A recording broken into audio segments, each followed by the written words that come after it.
सत श्री अकाल। मैं आपका डेयरी फार्मर दोस्त हरप्रीत सिंह हाजिर हूं एक नई वीडियो और सही जानकारी के साथ।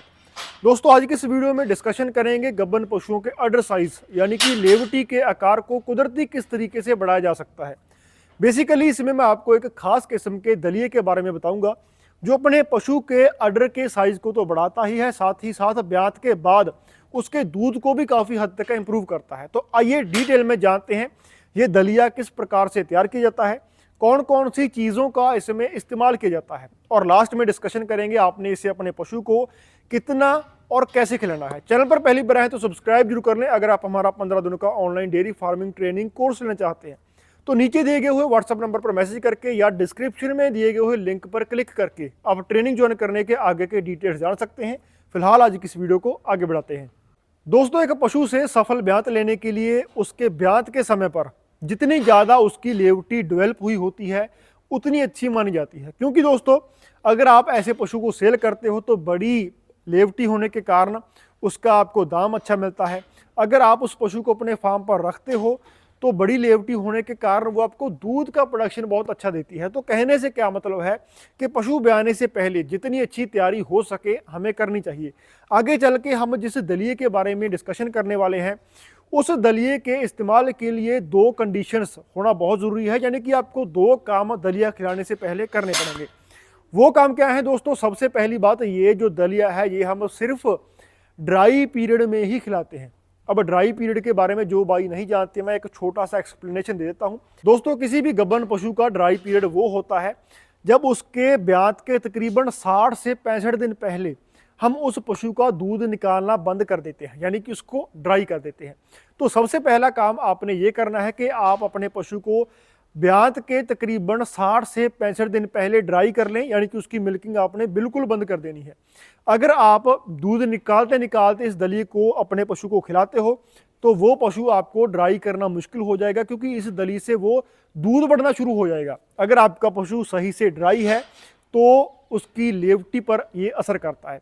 तो मेक श्योर करें आप अपने पशु को अच्छे से ड्राई कर लें, और जब आपके पशु को प्रेगनेंसी का 8वां महीना शुरू हो जाता है उसी दिन से आपने इस दलिए को देना शुरू कर देना है। बाकायदा आपका पशु ड्राई होना चाहिए। इसके अलावा दोस्तों दूसरी कंडीशन क्या है कि आपके पशु की जो डी वार्मिंग है वो होनी चाहिए। दोस्तों, काफ़ी सारे भाइयों ने अपने पशु की प्रेगनेंसी को ध्यान में रखते हुए पहले ही डीवार्मिंग कर रखी होती है। अगर किसी भाई के पशु की डीवार्मिंग नहीं हुई है तो वो प्रेगनेंसी के दौरान या ड्राई पीरियड सबसे बेस्ट होता है किसी भी पशु की डीवार्मिंग करने का, तो उस समय कर सकता है। इसमें एक चीज़ आपने प्रॉपर ध्यान में ये रखनी है कि डीवार्मिंग आप प्रेगनेंसी सेफ साल्ट से ही करें।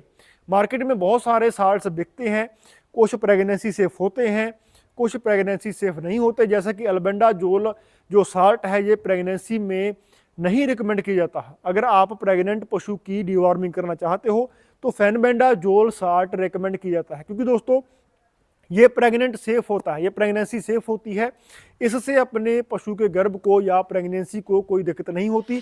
तो आपने अगर पहले से डीवार्मिंग कर रखी है तो बहुत बढ़िया है, अगर नहीं तो इस दलिए के बढ़िया रिजल्ट के लिए आप अपने पशु की डीवार्मिंग जरूर कर लें। दोस्तों, ये दो मेन काम करने के बाद अब हम आते हैं दलिए पर। देखिए, जिन एरियाज में ड्राई या ट्रांजैक्शन फीड अवेलेबल नहीं होती, या तो अपने पशु नहीं खाते या किसी कारण से फार्मर अपने पशुओं को ड्राई या ट्रांजैक्शन फीड नहीं देना चाहता, तो खास करके इन स्थितियों में आप इस दलिए का इस्तेमाल ज़रूर करें, आपको बहुत अच्छे रिजल्ट मिलेंगे। तो दलिया तैयार करने के लिए बेसिकली हमें मेन 4 चीज़ें चाहिए होती हैं इक्वल प्रोपोर्शन में। सबसे पहली आती है जई, जिसे हम पंजाबी में जमी बोलते हैं या इंग्लिश में ओट्स कहा जाता है। जमी के बाद दूसरी चीज़ आती है अनाज। अनाज में आप गेहूं ले सकते हो या मक्की ले सकते हो। अब गेहूं के साथ क्या दिक्कत होती है कि गेहूं थोड़ी सी एसिडिक नेचर की होती है, इसमें तेजाबीपन ज़्यादा होता है। अगर मक्की ले सको तो वो बहुत ही बेस्ट होता है, या आप ऐसा कर सकते हो कि दोनों को आधा आधा ले सकते हो। इसके अलावा दोस्तों तीसरी चीज़ इसमें आती है साबुत सरसों। सरसों आपने साबुत ही इस्तेमाल करनी है। काफ़ी सारे फार्मर सरसों के पौधे के पत्ते अपने पशु को खिलाते हैं, तो आप साबुत सरसों का इस्तेमाल करें। चौथी चीज़ है, लास्ट चीज़ है चनों में आपने क्या ध्यान रखना है कि चने आप साबुत लें और छिलके के समेत लें, ताकि अच्छी अमाउंट में अपने पशु को फाइबर भी जाए, अपने पशु को अच्छी प्यास लगे, उसका वाटर इनटेक भी इंक्रीज हो। दोस्तों ये 4 चीज़ें लेकर के इक्वल प्रोपोर्शन में, यानी कि एक जैसी क्वांटिटी आपने चारों चीज़ों की लेनी है। इन सभी चीज़ों को आपने क्या करना है कि मोटा ग्राइंड करवा लेना है, मोटा उसको पिसवा लेना है कि वो दलिया टाइप उसका तैयार हो जाए। अब दोस्तों ये 4 चीज़ें लेकर के आप इसको भिगो करके भी दे सकते हो और पका करके भी दे सकते हो। और पकाने का प्रोसेस भी आप सभी जानते हैं कि उसको पानी में डाल करके आप उबाल के अपने पशु को दे सकते हैं। कई बार अब इसमें क्या एक स्थिति आती है, कई बार सरसों को उबालने से सारे का सारा जो दलिया है वो थोड़ा सा कड़वा हो जाता है। कई बार इसे अपने पशु खाने के लिए रिफ्यूज़ कर देते हैं। ऐसी स्थिति में आप देख सकते हो, अगर आपका पशु उबला हुआ दलिया नहीं खाता है तो आप इसे रात को भिगो दें और सुबह अपने पशु को, जब तक ये फूल जाएगा पूरी रात में, सुबह अपने पशु को इसे भूसे में मिला करके आप खिला सकते हो।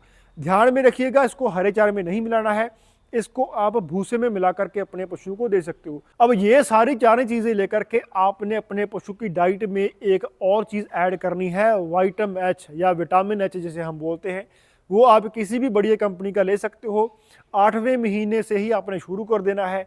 इस दलिए में आप 10 ml विटामिन एच डाल करके अपने पशु को ये दलिया दे सकते हो। दोस्तों इससे ज़्यादा डोज रिकमेंड नहीं की जाती, 10 ml काफ़ी होता है। बाकायदा जो प्रोडक्ट आप इस्तेमाल कर रहे हो वो अच्छी कंपनी का होना चाहिए, उसमें विटामिन पूरे होने चाहिए। दोस्तों इस तरीके का दलिया हमने तैयार करके अपने पशु को पूरा 8वां महीना देना है। जैसे ही 9वां महीना शुरू होता है, यानी कि डिलीवरी में तकरीबन 25 से 30 दिन बचते हैं, उसमें हम चेंजेस करेंगे। 9वें महीने में आपने क्या करना है कि जई को बंद कर देना है, दलिए में जई को नहीं डालना। जई की जगह पर आप उसमें नारियल का जो बुरूदा होता है, जो सूखे नारियल का जो बुरूदा मार्केट में मिलता है, उसको 50 ग्राम इस दलिए में एक दिन में आपने ऐड कर देना है। दोस्तों ये बहुत ही बढ़िया रिजल्ट देता है। अब नारियल के बुरूदे से क्या होगा कि आपके पशु को तेल मिलेगा। अब काफ़ी सारे फार्मर्स क्या करते हैं कि जब उनके पशु 9वें महीने में चलता है तो वो उनको घी या डायरेक्ट तेल देना शुरू कर देते हैं, जिससे उनके पशु खराब हो जाते हैं, डाइजेस्टिव सिस्टम डिस्टर्ब हो जाता है। तो ये चीज़ आपने नहीं करनी है। आप सरसों दे रहे हो, ऊपर से आप सूखे नारियल का बुरूदा दे रहे हो, इससे उसको सफिशिएंट मात्रा में तेल मिलेगा, ऑयल और फैट मिलेगा। इसके अलावा दोस्तों आपने एक चीज़ और नोट करनी है, 9वें महीने का जब अपना पशु प्रेग्नेंट हो जाता है तो क्या होता है कि उसके बच्चे का आकार बड़ा होने के कारण उसका पेट की जो जगह होती है वो कम पड़ जाती है। इसकी वजह से उसका इंटेक यानी कि उसका खाना पीना कम हो जाता है। तो ऐसी स्थिति में उसके डाइजेस्टिव सिस्टम को बढ़िया रखने के लिए, हेल्दी रखने के लिए आप इसी दलिए में क्या कर सकते हो कि लीवर टॉनिक को ऐड कर सकते हो। देखिए लीवर टॉनिक जो होता है ये लिक्विड में भी आता है, पाउडर फॉर्म में भी होता है। जैसी भी उसकी डोज रिकमेंड की जाती है, बेसिकली ये 15 से 20 ml एक पशु का एक दिन के लिए होता है। आप उस लिवर टॉनिक को अपने पशु के दलिए में दे करके उसको खिला सकते हो। इसके अलावा दोस्तों एक चीज़ हम इसमें और ऐड करेंगे, ताकि ये दलिया खाने के बाद अपने पशु के अडर में जो भ्रूण आती है, जिसे हम फॉर्मल लैंग्वेज में अडर एडिमा बोल देते हैं, यानी कि अगर हम साफ शब्दों में कहें तो ब्यात के पहले अपने पशु को जो भ्रूण आती है, जो सूजन अडर में हो जाती है, वो अपने पशु के अडर के टिश्यूज़ को, लिगामेंट्स को नुकसान करती है। वो भ्रूण अपने पशु को ना आए, उसके लिए हम पशु ब्याने के 20 दिन पहले नौसादर को ऐड करते हैं। दोस्तों नौसादर आपको मार्केट में बड़ी ही आसानी से मिल जाएगा, बहुत सस्ता होता है। इसका केमिकल नेम होता है अल्मोनियम क्लोराइड, कह करके आप इसे खरीद सकते हो। इसकी डोज रहती है 10 ग्राम एक दिन की एक पशु के लिए। अगर आप ये नौसादर अपने पशु को दे देते हो तो ये उस पशु की डाइट को डीकैड कर देता है, जिससे अपने पशु के अडर में भ्रूण नहीं आती है और आपका पशु बढ़िया अडर को डेवलप करता है। तो बेसिकली दोस्तों ये हमारा इस प्रकार से दलिया तैयार हो जाता है। अब इसे खिलाना कैसे है वो हम डिस्कशन कर लेते हैं। देखिए अगर आप अपने पशु को हरा चारा खिलाते हो तो आप इसे अलग से एक बर्तन में डाल करके दे सकते हो। अगर आप अपने पशु को सिर्फ भूसा देते हो तो भूसे में आप इस दलिए को मिला करके उसका अच्छे से मिक्स करके राशन अपने पशु को दे सकते हो। अब ध्यान में ये रखिएगा कि हरे चारे में आपने इसको मिक्स नहीं करना है। और जो भूसा भी आप अपने पशु को खिला रहे हो उसमें भी आपने पानी नहीं डालना है, उसको गीला नहीं करना है। क्योंकि दोस्तों जब हम हरे चारे में इस गीले दलिए को मिक्स करते हैं तो वो बहुत ज़्यादा उसका वेट हो जाता है और मॉइस्चर बहुत बढ़ जाता है। ऐसे में कई बार क्या दिक्कत आती है कि जब अपना पशु इतना गीला खा लेता है तो उसकी जुगाली वापस से उठना बंद हो जाती है, आगे चल के और भी समस्याएं खड़ी हो सकती हैं। तो मेक श्योर करें इस दलिए को या तो अलग से एक बर्तन में डाल करके डायरेक्ट अपने पशु को खिला दें। अगर आप भूसा खिलाते हो तो भूसे में इसको अच्छे तरीके से मिक्स करके अपने पशु को खिला सकते हैं। दोस्तों जो भाई ट्रांजैक्शन और ड्राई फीड का इस्तेमाल करते हैं वो इसे एक दिन में एक बार दे सकते हो।